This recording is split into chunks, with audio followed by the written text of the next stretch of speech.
जनाब आ रहे हैं चेयरमैन के इलैक्शन वास्ते केड़ा बंदा साढ़े हल्के में बेस्ट रह सकिया बड़ी पार्टी ने जनाब आप अपने साल कट्टे काम के लिहाज नासर अच्छा नासर गोंदल जनाब नासर गोंदल साहब मतलब अगर जे खलो जान अच्छा। किसी दी पार्टी चकसैदा दी आवाम दा जे अगर वो नासर ते उस तो बिना नासर गोंदल तो बिना जनाब साडी नज़र विच केड़ा है चेयरमैन है जिहड़ा चकसैदे दी आवाम वास्ते फलाह बहबूद की तरह काम करे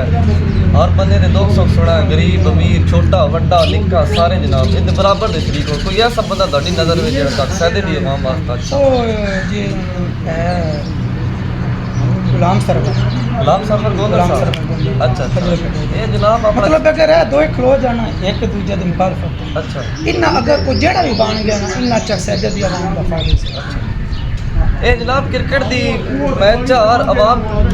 मुकाबला नहीं वेखना ये अपने मफाद अल्लाह भी सोचना जी ज़ाहिर बात असी चकसैदे विच रहिंदे असी ते आखदे हां साडा चकसैदा तरक्की करे जिस तरह साडी जेह्ड़े है वेलफेयर चकसैदा करो काम बड़ा अच्छा कर बिल्कुल हर जगह ते काम हो रहे अगर साडे सियासी अच्छे होंदे ना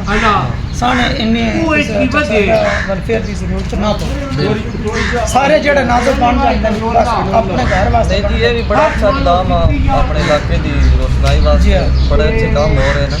ते ये जनाब वेखता कि अपना कोई इलेक्शन आ रहे हैं चेयरमैनी दे ते वेखता कि वोट शोट देने ना इत्तेहाद करना है कि जगह ते बाहर वोट देने ना अगर जेड़ा बंदा इस तो मुखालफत फिर लड़िया फिर पर होया तो उहदा जवाब अपना आप हो सी गया ते अपने इलाके वास्ते सोचो हमेशा ऐसे बंदे का इंतखाब करो जो मुस्तकबिल में साथ दे बस खुश रहो बसते रहो तो बसते रहो